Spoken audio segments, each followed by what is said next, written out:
참된 지혜를 구하는 삶, 시편 90편 말씀으로 오늘도 하나님을 경험으로 알기 원합니다. 오늘 본문인 시편 90편은 제목을 이렇게 소개하고 있어요.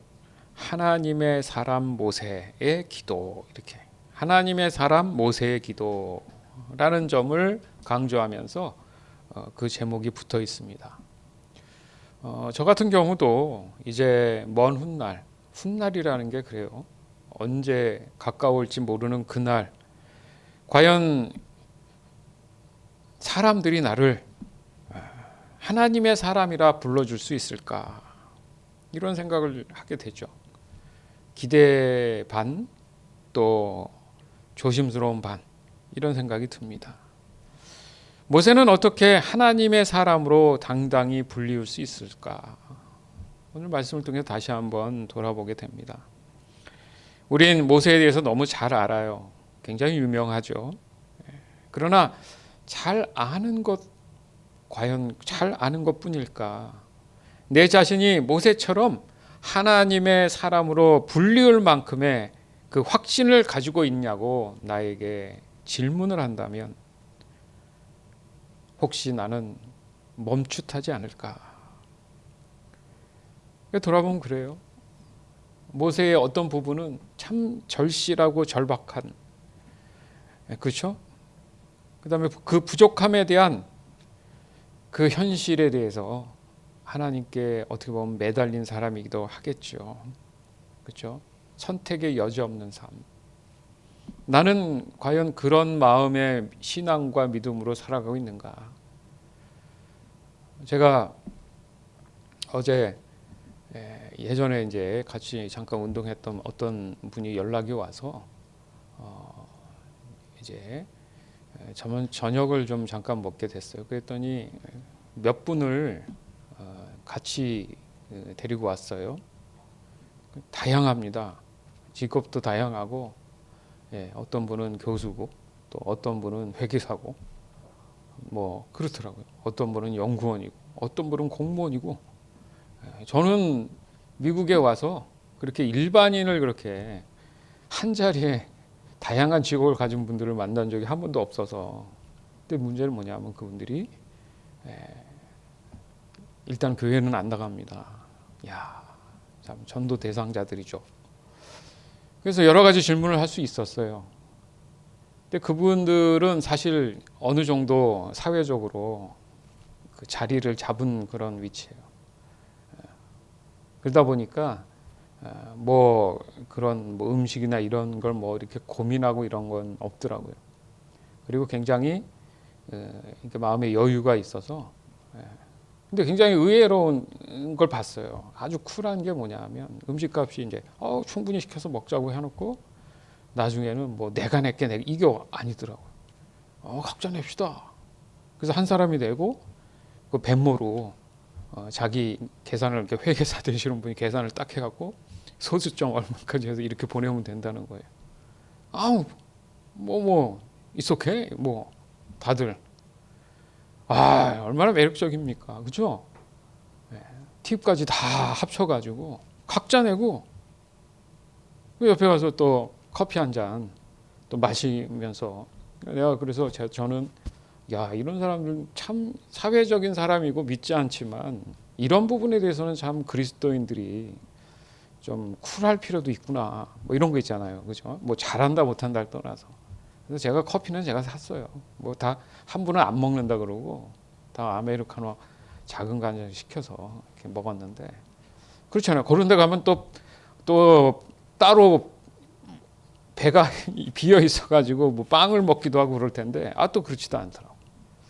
그래서 다양한 직업에 대한 이제 얘기를 하다 보니까 시간이 많이 걸렸는데 생각들이 저는 좀 그 오랜만에 느끼는 거지만 좀 생소한 느낌도 있고 그들이 가진 생각들을 듣기도 하고 조금 더 얘기가 진행되다 보니까 자신들이 가지고 있는 뭐 그게 고민 걱정보다는 이렇게 얘기를 들으면서 저는 그런 걸 잘 빨리 캐치하는 편이잖아요. 제가 이게 섬기는 일이 그런 거다 보니까. 그래서 어떤 분은 아직 자녀가 결혼한 지 꽤 오래됐는데 아직 생기지 않은 경우도 있고, 어떤 분은 결혼을 아직 못 하고 있고, 나이만 들어서 이제 연구원, 뭐 어떤 분은 이미 아이가 있어가지고 열심히 운동을 가르쳐가지고, 뭐 어떤 분은 아주 그냥 아주 좋은 보직 공무원 자리에 앉아가지고 세상 아무 걱정 없이 사는 사람도 있고, 뭐 그런 형태를 여러 가지 들으면서, 야, 어떻게 보면 그리스도인들이 굉장히 시야가 좁은, 옹졸하고, 그죠? 맞죠? 굉장히 외골적인 그런 삶을 살아가는 수도 있구나. 자, 조심스러운 것은 그렇기 때문에 우리도 저렇게 살아야 된다는 얘기 절대 아닙니다. 제가 이제 처음 경험했던 그런, 처음은 아닌데 오랜만에 경험했던 거라 그냥 잠깐 소개를 하는 건데, 이제 무슨 얘기를 하고 싶냐면은, 우리가 살면서 그리스도인다운 모습이 무엇인가, 우리가 구하는 것이 무엇인가, 이거에 대한 부분에서 미안한 얘기인데 그분들은 그 이상 그 이하도 없다는 거예요. 그냥 주어진 현실에 대한 자기 나름대로의 만족과 뭐 취미생활 이런 걸로 그 일궈 나가는 그런 삶인 거는 맞아요. 근데 궁극적으로 우리와 완전히 다른 점이 뭐냐? 제가 왜 그분들이 전도 대상자를 얘기합니까? 사회적으로 어떤 삶을 산다 할지라도 마지막에 결국은 숨을 거두잖아요. 그 다음엔 아무것도 없다고 하기에는 우리가 바라는 소망이 영생에 있다는 문제 때문에 그분들과 구별돼 있다, 이렇게 얘기하는 거지, 그분들은 나쁜 사람, 나는 좋은 사람, 이런 얘기를 하는 건 아니란 말이죠. 근데 세화가 참 편하고 술술 잘 이어져 나갔습니다. 그래서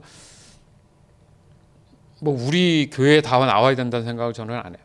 뭐 어쨌든 저분들을 위해서 뭔가 하나님께서 기도하는 마음으로, 중보하는 마음으로 의미가 있는 그런 시간들을 주신 거라고 저는 생각하기 때문에. 그리고 거리가 멀어요. 그 이쪽 수완이 쪽이나 둘루스가 먼 분들이더라고. 그러니까 아예 저 밑에 사는 분들이 생활권이, 그러니까 저희하고는 컨택이 쉽지 않은 그런 쪽이고, 중요한 것은 뭐냐 하면 그들 마음 안에 복음이 들어가야 된다는 게 늘 제 마음에 대화를 하면서, 여러 가지 얘기하면서 그들의 한계를 들으면서, 그렇구나, 내가 할 일이 이거였구나, 잊었던 건 아니지만 다시 그 마음에 용서 손치는 그런 것을 느꼈습니다. 그런 것 같아요. 그래서 모세를 보면 어떻게 하나님 앞에 이렇게 하나님의 사람으로 당당히 불려질 수 있을까, 이 얘기를 제가 아까 질문을 던졌지만, 우리는 모세에 대해서 너무 잘 안단 말이죠.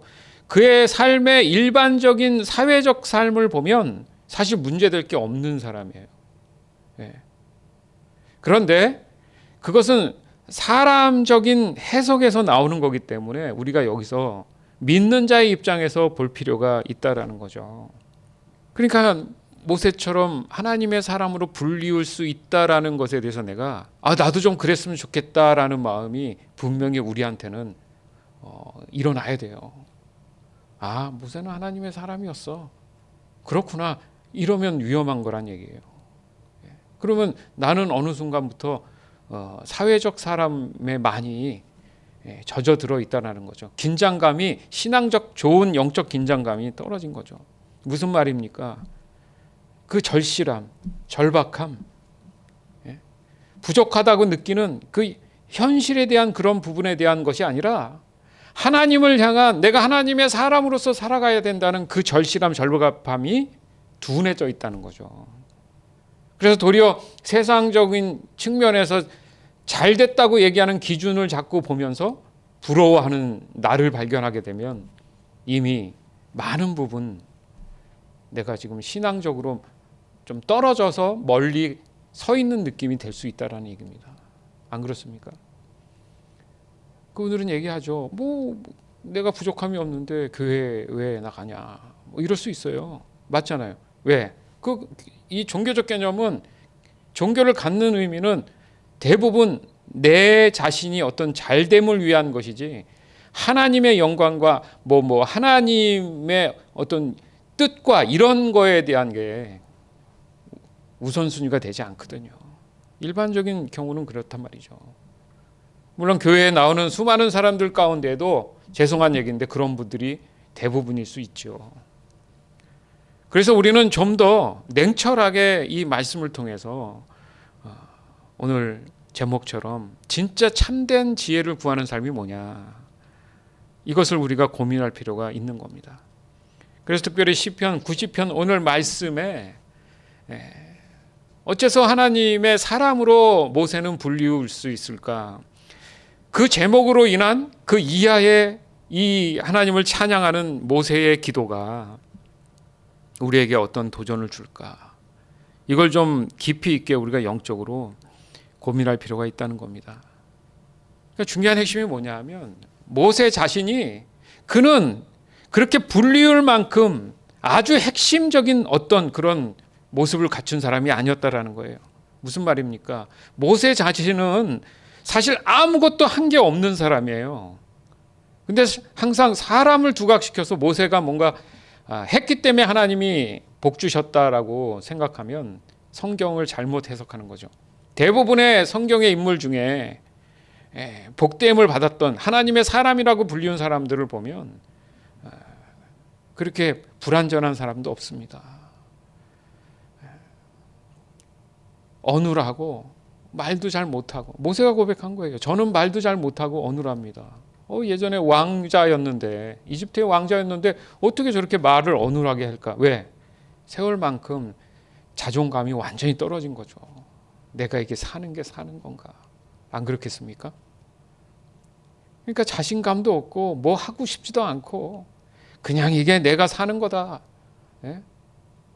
성경은 운명이란 게 존재하지 않지만 그걸 운명처럼 생각하면서 일반적인 삶에 몸에 배서 젖어가는 그런 삶을 40년 이상을 살아간 사람이에요. 그 사람이 어떻게 하나님의 사람으로 불릴 수 있을까? 이게 지금 핵심입니다. 왜? 저와 여러분도 마찬가지로 나는 과연 하나님의 사람으로 불리운 삶을 살고 있나? 그럼 뭘 해야 되나? 이 자체가 지금 우리가 굉장히 잘못된 방법으로 신앙생활을 하고 있다라는 어마어마한 모순 속에 빠져 있을 수 있다라는 겁니다. 그러니까 그럼 모세는 그러면 가만히 앉아 있었나요? 제 얘기는 여기서 아무것도 안 했다는 것은 모세 스스로가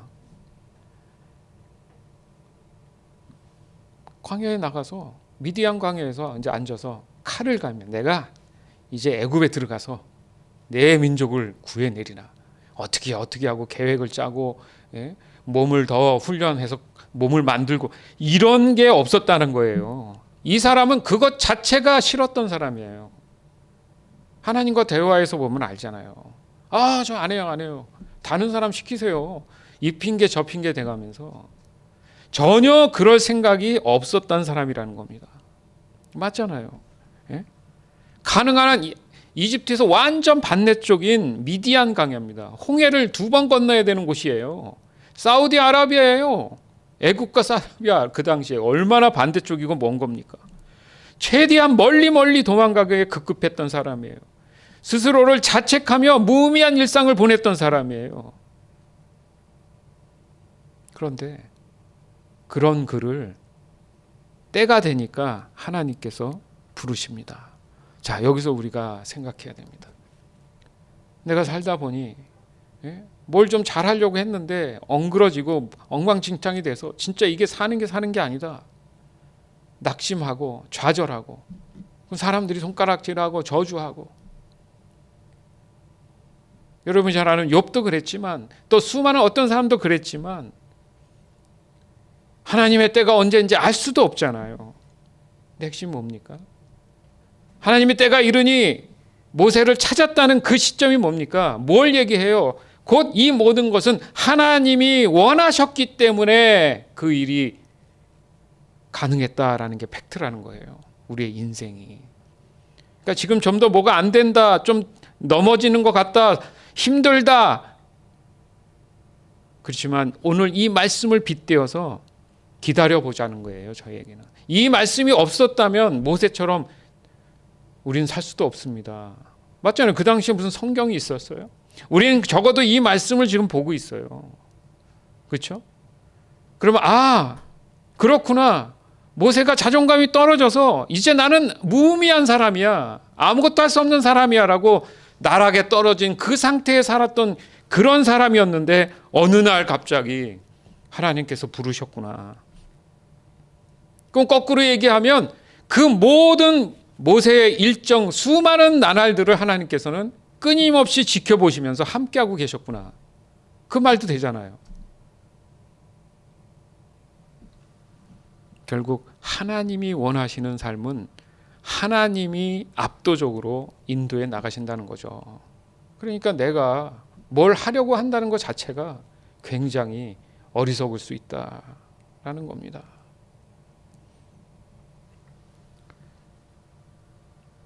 즉 여기까지 보더라도 모세의 출생 과정이나 애굽을 도망 나온 그 과정이나 그 모든 것은 하나님의 주권 아래 이루어졌다는 것을 우리는 지금 눈치채야 된다는 거예요. 맞죠? 그 당시에 그 태어난 아이들을 다 죽이려고 해가지고 그 엄마가 나일강에다 띄우잖아요. 그죠?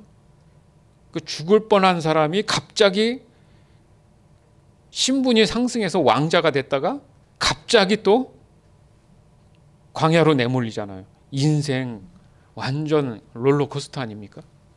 여러분 삶은 어떻습니까? 죽을 것 같은 그런 삶 속에 적어도 저는 그렇게 생각하는 거예요. 모세는 포기하지 않았구나, 자기 목숨을. 뭔가 마음에는 뭔가 있었구나. 그런데 그 뭔가 또한 하나님 주신 그 마음에 반응했구나. 그러니까 심지가 막 꺼질 것 같아도 그는 그래도 뭔가 붙잡으려고 했구나. 여러분, 이게 필요한 것 같아요. 제가 볼 때는 하나님이 모세의 그런 부분 또한 허락하셨지만 모세가 반응했기 때문에 하나님께서 역사하신 게 아닌가. 저는 그렇게 봐요. 저와 여러분의 삶은 어떻습니까? 기준을 어디다 두고 사세요? 세상의 기준입니까? 우린 이 기준에 대해서 눈치를 채야 되는 거예요. 이런 과정들을 비춰볼 때 대부분의 성경에 언급한 그 사람들의 곧 하나님의 사람들이죠. 공통점이라는 것을 우리는 알 수 있다는 거죠. 그러니까 단 한 사람도 이 모세와 같은 여정에서 제외된 그런 모양이 없어요. 사건들은 달라도. 그 얘기는 뭡니까? 저와 여러분도 똑같이 동일하다는 겁니다. 그럼 오늘부터 내가 참된 지혜를 구해야지, 이런 경우가 없다는 거예요. 무슨 말입니까? 다른 건 몰라도 목숨을 귀히 여기고 끝까지 인내하고 버티고 기다리는 거, 이게 중요한 거구나. 그냥 내 일상에 주어진 내가 왕자인데 여기서 이루고 있는 거, 이건 최악이야. 거기서 결혼도 하고 그냥 받아들였어요. 양도 치고. 왜? 양이 한 마리 도망가가지고 찾다가 하나님 만났거든요. 그러니까 이 사람은 적어도 40년 세월을 양치기라며 사는 거야. 갑자기 왕자였던 사람이. 우리는 어떻습니까? 직업이 바뀌었어. 이건 내가 할 일이 아닌 것 같아. 가뜩이나 요즘 뭘 해야 될지 몰라고 다 힘들어 하는데,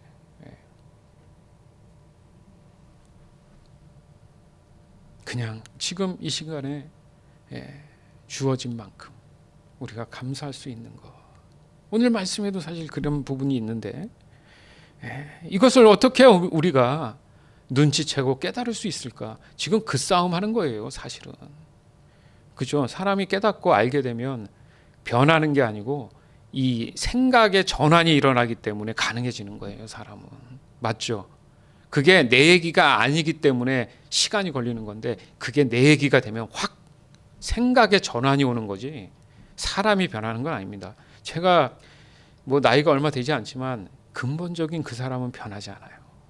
죄송한 얘기인데 안 변해요. 자기도 변하고 싶어도 안 돼요. 그냥 생각의 전환이 존재할 뿐이에요. 그러나 언제 어떻게 다시 자기가 나타날지 모릅니다.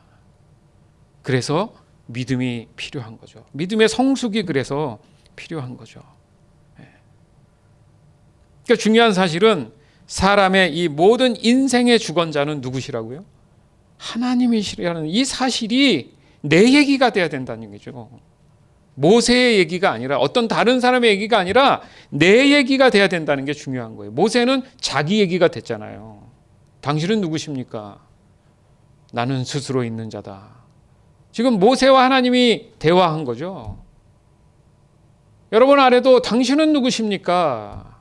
직접 물어보고 직접 그 대답을 들어야 된다는 거예요.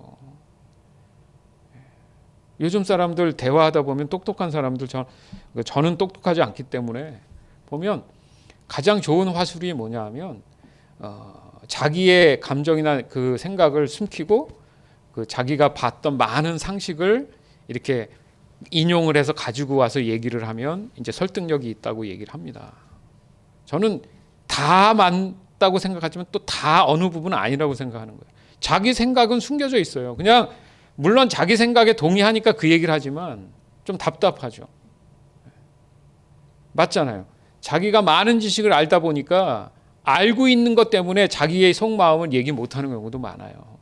맞죠? 왜? 이게 마치 정답이기 때문에 자기는 아니더라도 얘기한단 말이죠. 제가 볼 땐 그건 약간의 부작용입니다. 내 얘기가 없는 거예요. 맨날 남의 얘기 인용해서 하다 보니까 그럼 그 인용한 그 사람은 그럼 진리입니까? 그러면 수많은 논리들과 수많은 예제들과 어떻게 할 거예요? 수많은 교리들에 대해서는 서로 달라가지고 교단이 다 흩어져 버렸는데 맞잖아요. 그 정답이 없는 그 상황 속에 어떤 사람 말을 인용했다고 해서 그게 정답일 수는 또 없잖아요. 그래서 제 얘기는 모세와 하나님이 직접 만난 것처럼 저와 여러분도 하나님과의 직접적 대면을 통해서 참 지혜를 구하는 삶을 사는 것이 더 긍극적인 그리스도인이 가져야 될 지혜라는 거죠. 그걸 구하자는 얘기입니다. 이게 핵심인 거예요. 그러니까 우리의 신앙은 결국 이 사실, 즉 모든 인생의 주관자는 하나님이라는 이 사실을 의심 없이 내가 내 스스로 어떤 말을 인용해서가 아니라 자연스럽게 받아들이는 그 과정이라고 할 수 있다는 거죠. 그래서 우리가 신앙의 성숙 성장을 얘기하는 거예요. 남이 아닌 내가 알아가는 시간. 아멘? 그래야지 유명한 사람 얘기 듣고 뭐 좋은 글 듣고 해서 아 이거 좋다. 그거는 그냥 좋다지. 내 얘기가 아닐 수 있다는 얘기죠. 잠깐의 유익은 있다 이렇게 얘기하잖아요. 세상 철학은. 그러나 하나님과의 친밀한 관계 속에서의 그 얘기는 아니다. 즉 모세나 다른 하나님의 사람들이 가지고 있었던 그 가장 중요한 핵심이 직접적인 하나님과의 대면에서 오는 반응에 대한 문제라는 거예요. 모세에 대한 얘기를 들었습니다. 그러면 그것을 붙잡고 내가 하나님과의 관계에서도 직접적으로 반응이 일어났을 때 거기에서 참된 삶의 지혜가 발생하는 거지. 끊임없이 남의 얘기를 가지고 고민하고 연구하면 내 것이 아니기 때문에 결국은 내 습관 습성대로 돌아가게 될 수밖에 없다라는 거예요.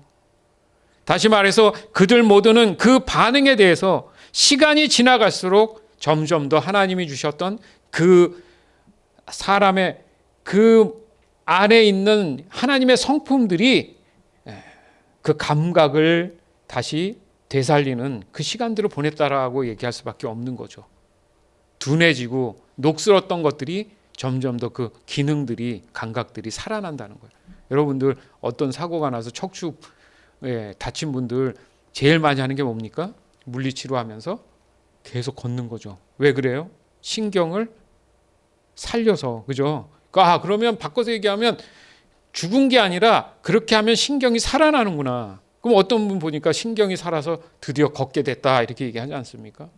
그런 거예요. 죄로 인해서 마비돼 버렸던 척추 신경이 하나님의 은혜로 걷게 하셔서 그 걸음을 통해서 하나님과의 관계에서의 그 신경이 연결되고 살아나는 거라고 저는 보는 거예요. 아멘. 그게 바로 사실 우리가 참 지혜를 구하는 삶인 겁니다. 진짜 어떻게 살아가야 될지가 가장 고민이잖아요. 전도서 3장 1절에서 15절. 모든 일에는 다 때가 있다. 세상에서 일어나는 일마다 알맞은 때가 있다. 태어날 때가 있고 죽을 때가 있다. 심을 때가 있고 뽑을 때가 있다. 죽일 때가 있고 살릴 때가 있다. 허물 때가 있고 세울 때가 있다. 울 때가 있고 웃을 때가 있다. 통곡할 때가 있고 기뻐 춤출 때가 있다. 돌을 흩어버릴 때가 있고 모아들일 때가 있다. 껴안을 때가 있고 껴안는 것을 삼갈 때가 있다. 찾아 나설 때가 있고 포기할 때가 있다. 간직할 때가 있고 버릴 때가 있다. 찢을 때가 있고 꿰맬 때가 있다. 말하지 않을 때가 있고 말할 때가 있다.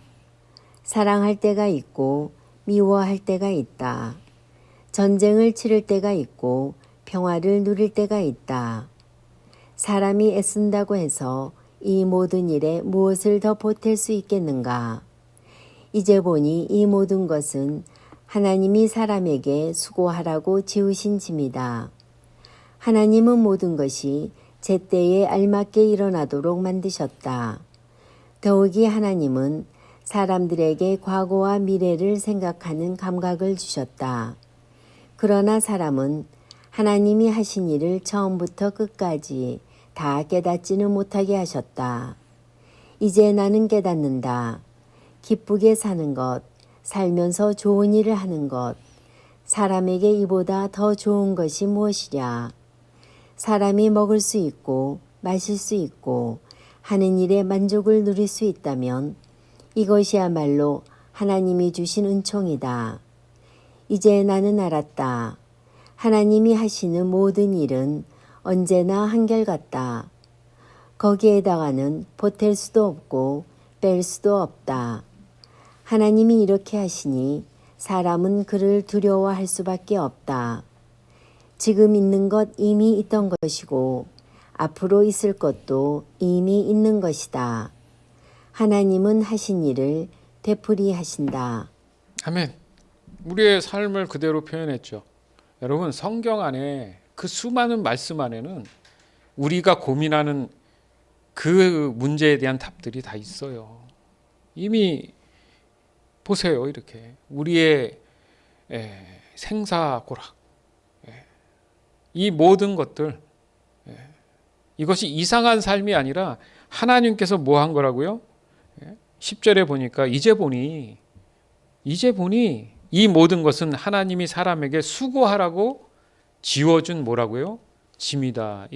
이게 죄에 대한 하나님께서 주신 저주잖아요. 누누이 말씀드리지만 우리의 삶 안에 눈물 흘리고 웃고 뭐 이런 게 이상한 게 아니에요. 우리가 그냥 이걸 받아들여야 될 부분이라는 거죠. 그렇다고 막 살으라는 얘기가 아니지 않습니까? 그렇기 때문에 여기서 벗어나야 될 그 소망을 찾으라는 얘기 아닙니까? 그러니까 여러분 삶 안에 이런 때도 있고 저런 때도 있다라는 것에 마음에 여유를 가지시길 주님의 이름으로 축원합니다.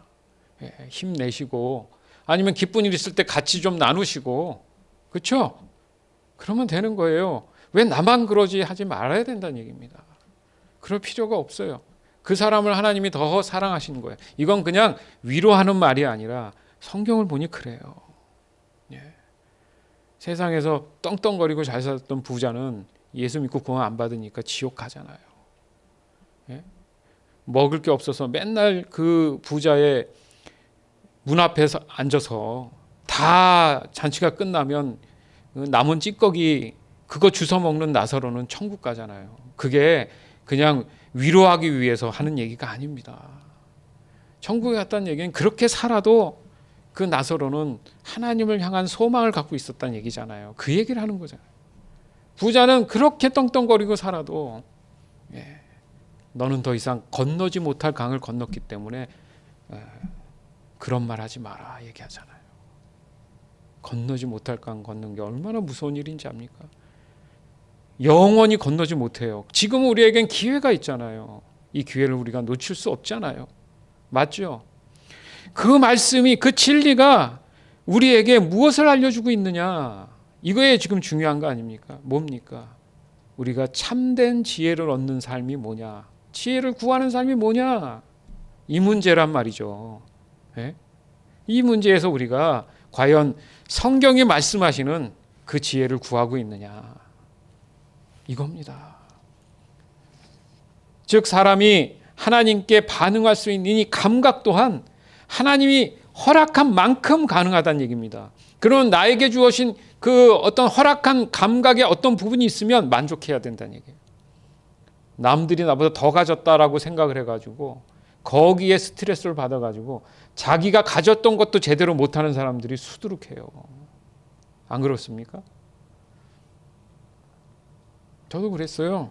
한국에 있을 때 제가 그 알려진 분 모셨다고 몇 번 말씀드렸죠. 저하고 레벨이 달라요. 지금도 뭐 그렇게 하고 다니시는 것 같은데, 예? 저하고는 비교할 게 하나도 없어요. 저보다 많이 가지신 분이니까. 뭐 앞으로도 그렇게 되겠지만, 오직했으면 그분은 은행도 갖고 있어요. 은행. 제가 비서니까 알죠. 그런데 저는 돌아보면 그때는 그게 그렇게 기준이 그분이었어요. 기준이. 그래서 맨날 그분한테 안수기도 받고 막 뒤집어지고 넘어지고 똑같이 되고 싶고 막 그런 때가 없었겠습니까? 예? 남들 보기 창피하니까 기도방에 가서 기도받고 없었겠어요? 그 당시에 그 몇 년, 지금 10년 15년 전이죠. 더 됐죠. 근데 그 당시 분위기가 그래요. 그런 분들이 다 기준이야. 신학생들이. 예? 어떻게 하면 성도들 눈물 흘리게 하고 감동받고 또 신앙적으로 뭐 어떻게 해서 교회도 좀 많이 크게 하고 사람도 많이 모이게 하고 솔직히 말씀드리는 거예요.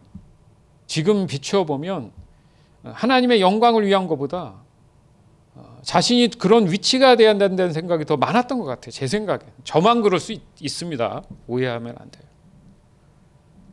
대부분의 많은 경우 그렇죠. 만나서 얘기하면 개척해야 되고 뭐 해야 되고 그런 고민들이 있잖아요. 또 요즘 한국에 뜨는 그 유튜브에 나오는 목사님들 보면 또 자비령으로 또 뭐 한국은 굉장히 그게 획기적인 일이죠. 근데 그것도 또 복잡하고 하죠. 어쨌든. 그러니까 무슨 말입니까? 어떤 기준이 없다는 거예요. 예전의 분위기는 그랬어도 중요한 게 뭡니까? 내가 하나님께 허락받은 만큼만 그냥 감사하면서 살면 돼요. 간단합니다. 남 부러워하지 말고 주신 만큼. 왜? 오늘 본문처럼 길어야 80년이고 그게 중요한 게 아니다. 중요한 건 영생을 얻는 거잖아요. 적으면 적은 대로, 많으면 많은 대로 그렇게 살면 되는데 그게 잘 안 되는 게 지금 시험에 드는 경우라는 거죠. 보세요. 11절에 보면 그렇잖아요. 하나님은 모든 것이 제때에 알맞게 일어나도록 만드셨다. 이거 맞죠. 이거 명심하세요. 이 말씀이 별거 아닌 것 같은데 중요한 거예요. 나에게도 제때에 알맞은 그런 때가 있는 거예요. 자기 기준이 아니라 하나님 기준에서. 그래서 성경은 성급하지 마라, 조급하지 마라, 앞서지 마라 얘기하신 거예요. 일을 그르치니까. 그리고 더욱이 하나님은 사람들에게 과거와 미래를 생각하는 감각을 줬다. 이것 때문에 도리어 힘들다. 제가 얼마 전에도 같이 나눴죠. 그러나 사람들은 하나님이 하시는 일을 처음부터 끝까지 다 깨닫지 못한다. 이것 때문에 욕심이 생긴 거예요, 사람들이. 그래서 나도 하나님이 되면 안 될까? 그것 때문에 죄가 들어온 거잖아요. 즉 사람들은 바로 이 영역 안에서 살고 있다라는 거죠. 그렇기 때문에 사람은 의심이라는 걸 하기 시작한 거예요. 다시 말해서 불확실한 것에 대한 그 불안감을 해소하기 위해서 뭔가 있다. 자꾸 옆에서 충동질을 하니까 그거 진짜 있나? 그게 에덴 동산 사건이에요. 매일 찾아가다 보니까 자꾸 마음에 드는 의심이 올라오니까 나중에 그게 행동으로 나타나 버립니다. 여러분, 그러니까 좋은 말씀 계속 듣고 긍정적인 생각 계속 해야 어떻게 돼요? 사람이 긍정적으로 되지. 부정적인 얘기 맨날 하고 부정적인 얘기 맨날 들으면 어느 순간 자기도 부정적인 사람이 돼 있어요. 사람이라는 이 존재는 반드시 하나님 없이는 온전한 삶을 살 수 없게끔 만드신 게 하나님 뜻입니다. 아멘? 그걸 복잡하게 생각할 것 없이 하나님 없이는 못 살도록 만드셨어요, 우리를. 그러면 하나님이 계셔야 돼요, 안 계셔야 돼요, 제 자신에? 당연히 그냥 계시는 게 맞는 거지 그게 외요가 없는 거예요. 그걸 사람들은 자꾸 외요를 하면서 시험에 든다는 거죠. 우리의 일상의 대부분은 반복으로 이루어져 있어요. 오늘 말씀도 그렇잖아요. 하나님이 그렇게 만드신 거예요. 근데 문제는 뭐냐면 원래는 반복으로 더 그것을 끊임없이 회전하면서 영원히 살아야 되는데 반복을 하는데 이상하게 그 반복 속에서 점점 낡아집니다. 그리고 사라져요. 맞죠? 자동차 뭘 봐도 계속 모터가 돌아가다 보면 세월이 흐르면 어떻게 돼요? 노후가 돼서 버려야 되잖아요. 같은 반복인데 이게 저주를 받으니까 낡아버렸다는 거죠. 그렇죠? 그러나 사람은 이 사라짐에 대해서 두려워하며 그 두려움에서 벗어나려기 위해서 수단과 방법을 가리지 않는 그런 결과를 가지고 옵니다. 그래봤자 애써봤자 100년도 안 돼요. 지금 모세는 그걸 깨달은 겁니다. 모세는 그걸 깨달은 거예요. 그러니까 너희들 그렇게 막 발버둥거리고 마음 졸이면서 병 들어가면서 살지 말라는 거죠. 어차피 다 하나님 손 안에 있는 거야. 그리고 자신들이 뭔가 해냈다고 해서 그것이 복된 삶으로 포장되는 경우가 많은 거죠. 그래서 성경은 얘기합니다. 여기가 좋다, 저기가 좋다 기웃거리지 말라고. 차라리 골방에 가서 하나님과의 관계에서 기도하라고 나오자. 오죽했으면 그런 말씀이 우리에게 주어지겠습니까? 결국 인생은 하나님 없이는 어떤 것도 허무한 그 반복 속에 점점 사라지는 존재구나. 이걸 우리가 내 삶에 직접적으로 깨달아져야 된다는 거죠. 저는 요즘 더 그런 생각이 들어요. 왜요? 죄의 사람, 하나님의 사람이 아닌 죄의 사람은 그 생각이 다 허망하다. 성경에 나오죠. 왜요? 열심히 해봤자 다 놓고 가고 죽어버리니까 허망하다 이거예요. 왜? 죄의 싹은 사망이니까 결과는 사망인데 뭘 그렇게 하냐. 참 허무허망하다. 그러나 하나님의 사람을 강조했던 이 이유는 바로 하나님의 사람은 그 생각에 소망이 늘 가득할 수밖에 없기 때문에 그런 거예요. 왜요? 지금 죽어도 나는 영생하니까. 예? 바로 이 점입니다. 사람은 죽음을 이기지 못한다는 거죠. 그러나 하나님의 사람이 된다는 것은 그 죽음을 이기고 영생함을 얻게 됐다라는 거죠. 아멘. 따라서 신앙의 목적은 결과적으로 영생이 돼야 된다는 거예요. 지금 있는 이 현실에서의 어떤 성공이 그 초점이 아니라는 겁니다. 일단 영생을 인생의 최종 목적으로 두고 주어진 모든 일상의 그 목표와 목적을 따라 맞춰 나가는 것, 이것이 진정한 복이다. 어떻게 하면 그렇게 살 수 있습니까? 라고 질문하는 것이 바로 참된 지혜를 구하는 삶이라는 거예요. 뭐 해주세요, 뭐 해결해 주세요가 아니라 궁극적으로 내가 영생을 끝까지 지켜내기 위해서 지금 나는 무엇을 해야 됩니까? 이 기도가 내 마음 속에 깊이에서 끌어올라와야 된다는 거죠. 누구처럼? 모세처럼. 왜? 모세는 그런 하나님을 경험했어요. 그의 인생을 보세요. 그가 소유한 게 뭐 있습니까? 하나도 없어요. 도리어 하도 이스라엘 백성들이 말을 안 들으니까 자기가 임의로 목마르다고 해서 바위를 깨서 물을 냈는데 도리어 그게 자기한테 독이 돼서 가나안에 못 들어가요. 그것도 뭡니까? 자기를 위해서 한 것도 아니에요. 이스라엘 백성 목마르다고 했는데 중요한 핵심이 뭐냐면 모세가 깨달은 게 그겁니다. 하나님이 허락하지 않은 걸 했다는 거죠. 우리의 삶에 그게 비일비재예요. 하나님이 허락치 않은 것들을 얼마나 많이 하고 삽니까? 이걸 우리가 눈치채야 된다는 겁니다. 시편 133편 3절. 헤르몬의 이슬이 시온산의 내림과 같구나. 주님께서 그곳에서 복을 약속하셨으니 그 복은 곧 영생이다. 그 복은 곧 뭐라고요? 영생이다. 복은 다른 게 있는 게 아니라 내가 영원히 죽지 않고 그 생명을 유지하는 것이 궁극적인 복을 하나님께서 허락하신 거예요. 그게 확실하니까 내 삶의 모든 것들이 다 영생함으로 이어지는 거지. 여기 있는 것들을 구해서 살다 보니까 나중에 영생을 얻는 게 아니라는 거죠. 어떻게 하면 우리가 이것에 이 현실에 대한 자유함을 얻을까? 여러분 고민 많이 하셔야 돼요. 저는 그렇게 봅니다.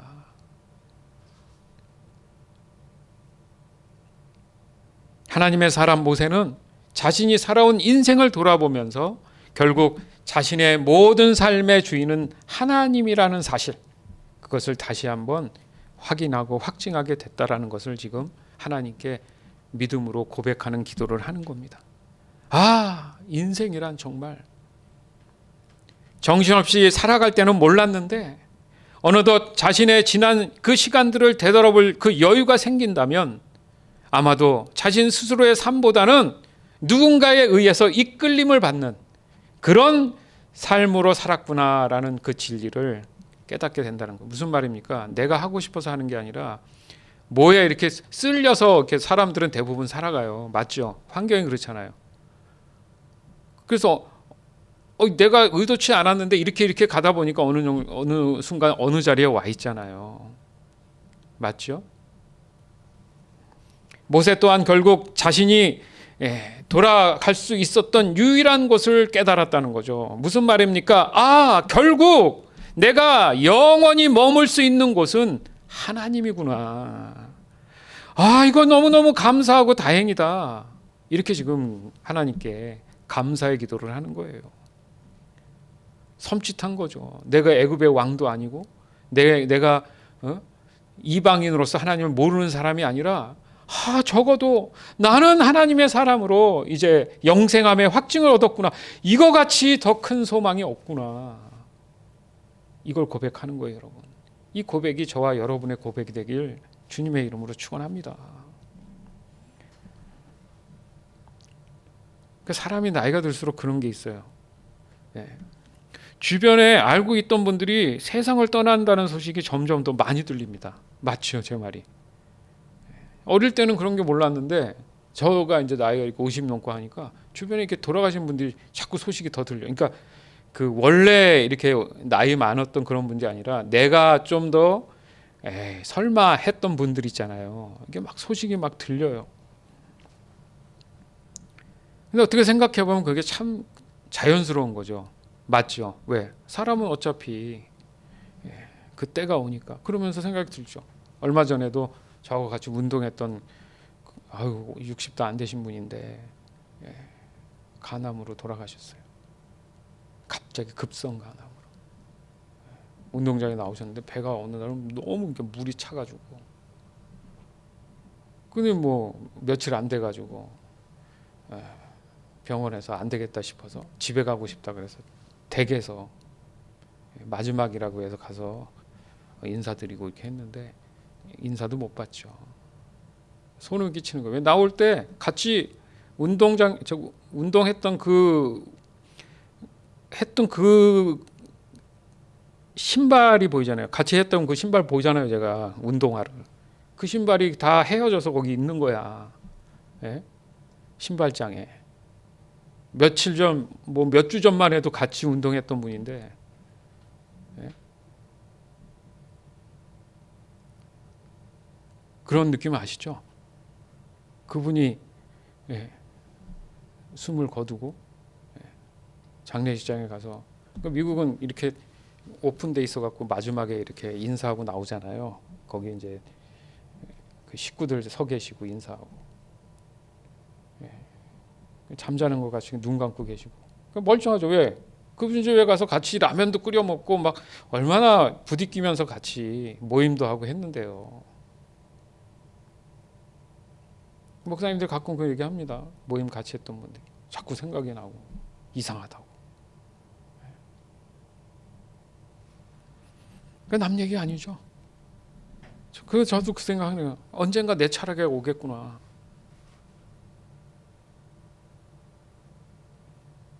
왜 얘기합니까? 그런 생각들은 더욱 하나님에 대한 소망을 더 크게 하는 거구나. 거꾸로 믿지 않는 사람들은 죽음을 두려워서 안 죽으려고 하는데 그때가 다가왔다는 것을 어느 정도 감지하면 진짜 감사하다. 이제 난 천국에 가는구나. 다르단 말이에요. 맞잖아요. 야, 여태 모은 게 이거 어떻게 아까워서 어떡하지 이거? 그게 아니잖아요.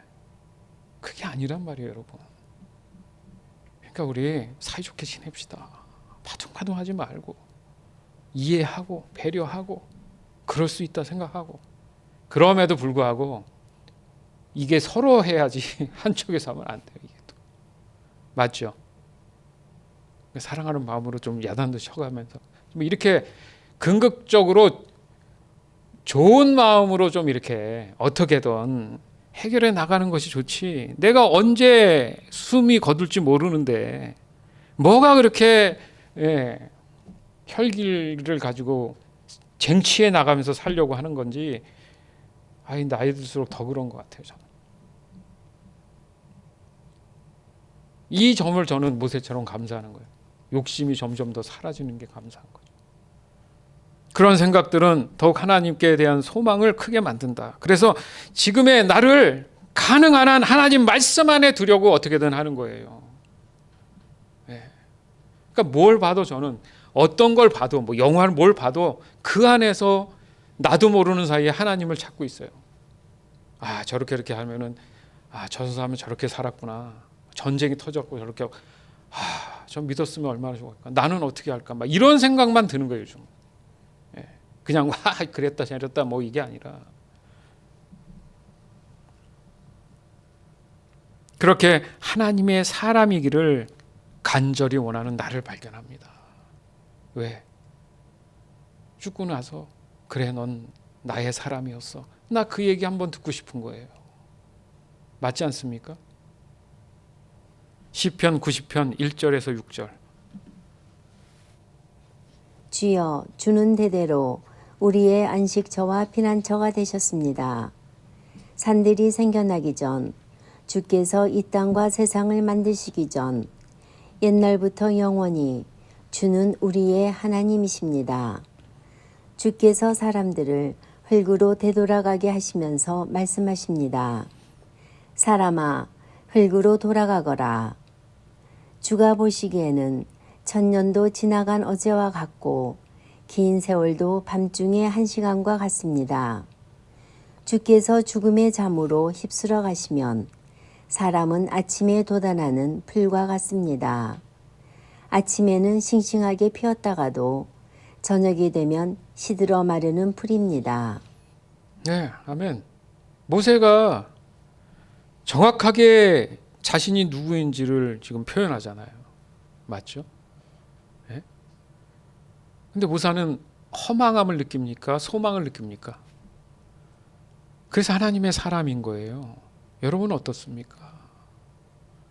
네? 맞다. 주께서 죽음의 잠으로 그 시간을 휩쓸어 버리면 나는 아침에 존재하지 않는 그런 가치에 있는 어떤 물질과도 같은 그냥 허망한 사람이라는 거죠. 그래서 6절에 그렇잖아요. 아침에는 뭔가 할 것 같아 갖고 싱싱하게 피워놨는데 얼마 되지도 않아서 저녁 되니까 시들어서 마른 풀이 돼버렸다. 모세는 자신 스스로 자신 것이 아님을 확신했습니다. 그 어떤 것도 자신 것이 아니라는 거죠. 즉 모세가 죽을 수밖에 없는 그 상황 속에서 아까도 말씀드렸지만 그 출생에 대한 부분부터 시작해서 험난했던 자기 자신을 회고한 거죠.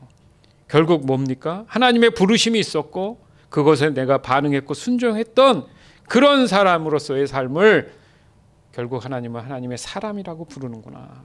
사도 바울은 안 그랬습니까? 예수님을 그렇게 핍박하고 그 예수 믿는 사람을 죽이러 다녔어요. 스데반 집사님을 마중에 만났을 때 그 돌을 던져 돌무덤을 만들어 죽이는 그 장본이었죠. 그러나 그 시점에서 다메섹에 가는 길에 예수님을 만나면서 완전히 다른 인생을 삽니다. 성경의 모든 인물이 그래요. 여러분 삶도 그래요. 저도 그렇고 내가 내 주인이 아닙니다. 요즘 제가 연구하는 게 하나가 있는데 지금 마음의 주체가 누구냐 찾아보니까 이런 건 잘 안 썼더라고요. 성경에도 이제 마음 표현을 이렇게 사람 안에 있는 걸로 하는데 제가 이렇게 찾아봐도 이거는 진짜 연구 가치가 있는 저는 생각이 들어요. 남들은 뭐라 할지 몰라도 그들 안에 하나님 마음이 없었기 때문에 불안감을 가지고 그들의 생각 가운데 살았잖아요. 그러나 구원받고 내 안에 성령이 임했다는 의미가 하나님의 마음이 들어왔기 때문에 하나님의 사람이 됐다라는 표현을 하는 거더라고요. 결국 뭡니까? 이것이 하나님의 사람이 가지고 있는 참된 지혜를 구하는 삶이구나. 이게 저한테는 정리가 됐어요. 내 안에 하나님 마음이 있나? 하나님 마음이 계셔서 내가 그 마음에 반응하게 해주시옵소서. 이게 참된 지혜에 구하는 거예요. 보니까 즉 내 자신이 어디서 왔고 어디로 가야 하고 그걸 명확하게 어떤 그런 부분들을 늘 고민하고 있지만 결국은 이 참된 지혜를 구하고 나니까 모세처럼 자신이 누구인지 그냥 자연스럽게 알게 되는 것이지, 그거 없이 맨날 나는 어디서 왔고 뭘 해야 되고 이런 질문 자체가 왜 바보스러운 거냐면 답을 못 찾으니까. 아무리 해도 답을 찾을 수 없기 때문에 이거는 세월이 흘러도 세대가 바뀌어도 지금 해결되지 않는 문제잖아요. 왜냐하면 이 성경을 한두 번 본 게 아니고 우리의 일상에 늘 접하고 믿음으로 고백했던 그 신앙 자체 아닙니까? 그리고 사람이 어디서 왔고 결국 어디로 가는지 사실은 성경에 다 있어요. 모를 리 없다는 거죠. 그럼에도 불구하고 자신의 정체성에 대해서 끊임없이 묻는 게 죄된 사람들이라는 거예요. 이렇게 만들어요. 너는 누군지에 대한 질문을 자꾸 해서 시험 들게 한다는 거예요. 만약 하나님 입장에서 본다면 굉장히 답답한 노릇이죠. 이렇게 성경을 통해 알려줘도 문제는 뭡니까? 그렇다고 해서 다 아무나 아는 게 아니라는 거죠. 결국 하나님의 사람들만이 이것을 모세처럼 온전하고 완벽하게 그 지혜로 그걸 깨달을 수 있다는 걸 우리 또한 명심해야 됩니다. 따라서 우리는 하나님의 사람이 되기 위한 이 믿음을 성장시켜 나가야 되는 거예요. 멈추면 안 돼요. 즉 이것이 참된 지혜를 구하는 삶이 되는 거구나. 오늘 깨달아야 됩니다. 우선 내가 누구인지에 대한 내 스스로의 고민을 접으세요. 나는 왜 이러고 있는지 그런 질문하지 마세요. 내 스스로는 내가 누구인지 알 필요가 없습니다. 하나님이 내게 알려주시는 만큼만 나는 알고 살면 되는 거예요. 왜요? 내가 나를 창조하지 않았기 때문에. 의도하지 않았지만 태어났잖아요. 그럼 누군가에 의해서 창조된 거지 내 스스로 다짐해서 태어난 게 아니기 때문에 그 질문 자체는 모순이라는 겁니다. 따라서 우선은 내가 누구인지 나에 대해서 너무나 잘 아시는 하나님께 물을 줄 알아야 되는 거예요. 모세처럼. 당신은 누구십니까? 모세가 저는 누구예요 하지 않았잖아요. 당신은 누구십니까? 나는 스스로 있는 자다. 그 자체가 그게 바로 너다. 그 얘기예요, 사실은. 무슨 말인지 알죠? 즉 모든 것을 창조하신 하나님을 내가 인정할 수 있다면 그 질문에 대한 대답 또한 그 해답 또한 명쾌할 수밖에 없다는 거죠. 그러나 여전히 우린 참된 지혜를 구하는 삶에 대한 올바른 이해가 부족한 게 사실입니다. 사실 이 부족하다고 말하고는 하지만 알면서도 모른 척하는 경우가 상당히 많아요. 그 원인은 눈앞에 보이는 이 현실에 대한 합리화를 너무 많이 하고 살아요. 그럴 수밖에 없었다. 하나님은 그것을 이해해 주시지 않아요. 사람들은 착각합니다. 모든 것이 더 좋아지고 있고 잘 될 거야. 그 말 자체는 소망스러운 것 같은데 함정이 있습니다. 그 간단한 말이 얼마나 잘못된 말인지 깨닫지 못해요. 왜요? 여러분, 그래서 지금 오늘날 우리 현실이 굉장히 잘 됐습니까? 좀 더 빠르고 편리해진 거? 그래서 행복합니까? 그거에 대한 대가들에 대한 그 결과에 대한 큰 고통들은 말 안 해도 현실적으로 다 대변하고 있잖아요. 여러분 다 경험하고 있잖아요. 모른 척 하는 건 아닐까요? 시편 90편 7절에서 11절. 주의 분노가 우리를 다 태워버립니다. 주가 화내시면 우리는 두려워 떱니다. 우리가 저지른 악한 행위들이 다 주 앞에 있고 우리가 숨어서 지은 죄들도 다 주가 보고 계십니다. 우리 인생이 주의 분노 아래 있으니 우리는 일생을 한숨 지으면서 보냅니다. 우리의 수명은 70년, 힘이 있으면 80년이지만 인생은 고생과 슬픔으로 가득 차 있습니다. 날아가듯 인생은 빨리 지나갑니다. 주의 분노가 무섭다는 것을 누가 알겠습니까? 주의 분노의 힘이 크다는 것을 누가 알겠습니까? 아멘. 인생은 고생과 슬픔으로 가득 차 있습니다. 가뜩이나 돌아보면 인생이 다 짧고 세월이 짧은데 죄다 슬픔과 고통이 가득한 삶을 살아왔다. 그게 우리에게 주어진 삶이라고 말씀하시잖아요. 이상한 게 아니에요. 나만 그런 게 아니라 그렇기 때문에 하나님을 향한 절실한 절박함이 지금 필요한 거라는 얘기를 하는 거잖아요. 하나님의 사람이 돼야 된다는 거죠. 그러니까 참 지혜를 구한다는 삶이 이거 잠깐의 인생의 고생과 이 슬픔을 좀 덜하게 해주세요. 말이 안 된다는 소리예요. 우리의 인생 자체가 고생과 슬픔으로 가득 차 있어야지 맞는 거거든요. 맞죠? 그걸 좀 덜하게 해주세요. 기도는 모순이라는 거예요. 왜요? 하나님의 분노가 우리를 다 태워버립니다. 왜? 죄로 인해서 결과는 사망이니까 이건 정해진 진리이기 때문에 우리 스스로 기도한다고 될 일이 아니고 하나님께 매달려서 하나님의 방법으로 이 문제가 벗어나고 해결되게 해야 된다는 사실이죠. 왜요? 악한 행위를 하는 모든 것들은 하나님 앞에 있고 남들 모른다고 숨어서 하는 그 모든 죄를 하나님은 다 지금 보고 계시고 그래서 우리의 인생은 한숨 지으면서 보냅니다. 한숨 많이 쉬잖아요. 살면서. 성경적이지 않습니까? 예? 내 자신이 여전히 현실에 대한 미련이 있다라는 그 증거는 바로 주의 분노가 무섭다는 것을 누가 압니까? 또 주의 분노의 힘이 크다는 것을 누가 압니까? 라는 이 모세의 고백처럼 둔한 거예요. 이게 하나님의 진노 가운데 있다는 사실을 인식하지 못한다는 거죠. 즉 죄에 대한 하나님의 진노에 대한 이 인식이 부족하기 때문에 사람들이 하나님을 찾는 절실함, 절박함 또한 부족하다는 거예요. 결국 하나님의 질서 안에는 사랑만 있는 게 아니구나. 너무도 단호하시고 냉정하신 공의도 포함되어 있다라는 이 사실을 사람들은 회피하고 망각하고 싶은 겁니다. 그걸 받아들여야 회개가 터지거든요.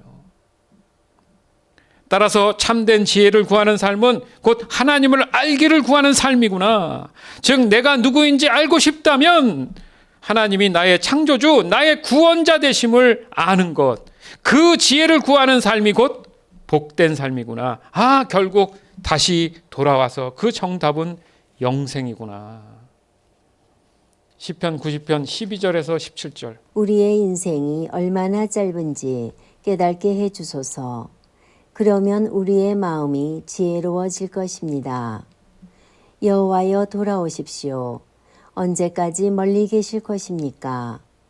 주의 종들을 불쌍히 여겨주소서. 아침마다 주의 변함없는 사랑으로 우리를 배부르게 해주소서.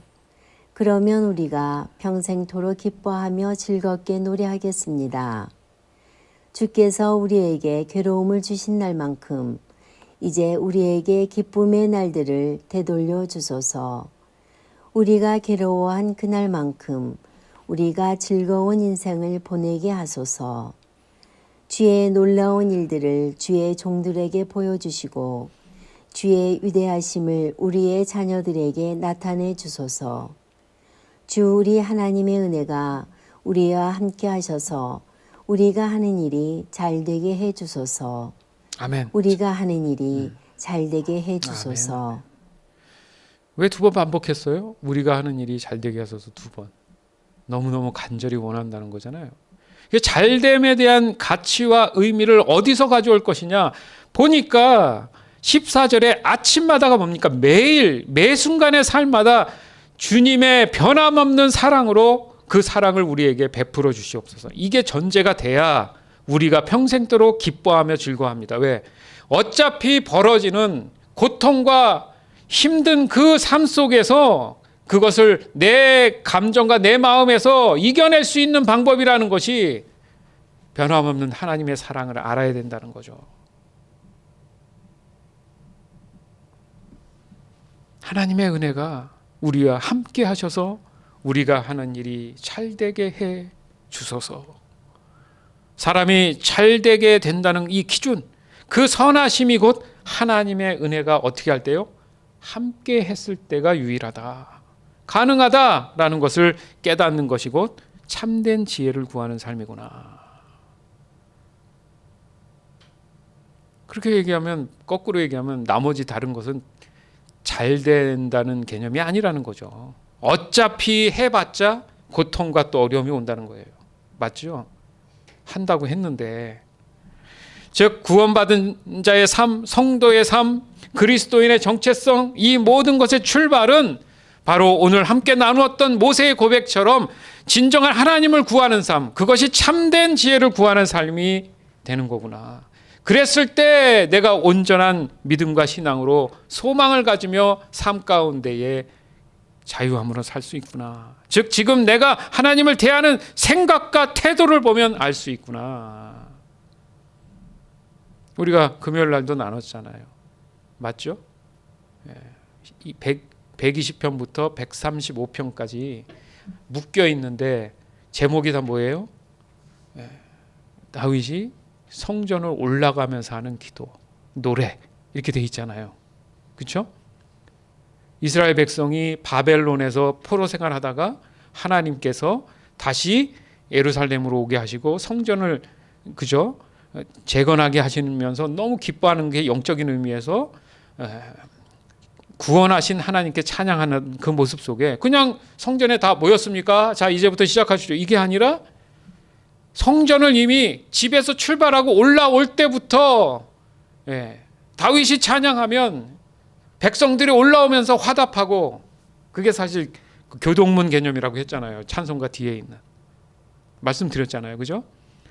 그게 원래 그래서 예배 앞에 있었단 말이에요. 예전엔. 무슨 말입니까? 우리 교회가 왜 10시 50분 예배예요? 와서 하나님께 기도함으로 찬양함으로 기뻐하는 이 다윗의 하나님을 향한 이 예배의 모습을 우리가 함께 공감해보자, 뭐 이런 의미에서 시작을 한 거 아닙니까? 그렇듯이 지금 내가 하나님을 향하는 그 마음에 대하는 태도, 이런 것들을 내 스스로 비춰볼 수 있다면 내가 모세가 이 고백했던 그런 삶을 살고 있는지 또한 알 수 있어요. 모세 자체는 자기 개인적인 삶이 없었어요. 결혼까지 하고 아이들도 있었지만 그거 다 내려놓고 하나님이 부르심에 그대로 순종하며 살았던 사람이에요. 우리가 그렇게까지는 못할지언정 내가 하나님을 대하는 그 마음과 태도가 어디서 나타나느냐? 평상시에 내가 말씀 보는 것, 기도하는 것, 예배하는 나의 모습을 보면 아는 거예요. 안 그래요? 주 안에서 사랑하는 여러분, 참된 지혜를 구하는 삶은 뭔가 특별한 방법으로 거창한 노력을 요구하는 것이 아닙니다. 오늘 모세의 기도를 한번 보세요. 그는 자신의 어떤 의도적으로 참된 지혜를 구하는 삶을 노력하지 않았다고 말합니다. 즉 하나님이 모든 것의 주인 되심과 모든 것의 주관자 되심을 알게 되었다고만 고백하고 있어요. 그러나 이마저도 모르는 사람이 너무 많다는 거죠. 그래서 다 깨닫는 것이 아니라 하나님께서 허락하신 만큼만 깨닫게 해주신다. 그것이 저와 여러분이 되기를 간절히 원하는 거예요. 12절의 말씀처럼 우리의 인생이 얼마나 짧은지 깨닫게 해주시옵소서. 그러면 우리의 마음에 뭐가 스럽다고요? 지혜스러울 수 있다. 예? 다시 말해서 끊임없이 반복적인 이 일상으로 늘 하나님을 인정하는 것에 집중해야 되는구나. 즉 완전한 하나님의 사람으로 살아가려는 그 생각과 태도 속에서 매 순간을 보내야 되는구나. 따라서 저와 여러분 또한 이 모세와도 같이 하나님의 사람으로 살아가려는 그 생각과 태도 속에 하루하루 매 순간을 살아가기를 간절히 원합니다. 오늘 이 모세의 믿음의 고백처럼 주 우리 하나님의 은혜가 저와 여러분과 함께 하셔서 저와 여러분이 하는 모든 일이 잘 되기를 저 또한 기도합니다. 늘 그렇게 해왔고요. 이것이 참된 지혜를 구하는 복된 삶인 것임을 하나님의 사람답게 오늘 이 시간 믿음으로 고백하게 되기를 주 예수 그리스도 이름으로 간절히 축원합니다. 아멘. 시편 128편 1절. 여호와를 공경하고 두려워하는 자는 복 있는 사람입니다. 그분의 말씀대로 사는 자는 복 있는 사람입니다. 아멘.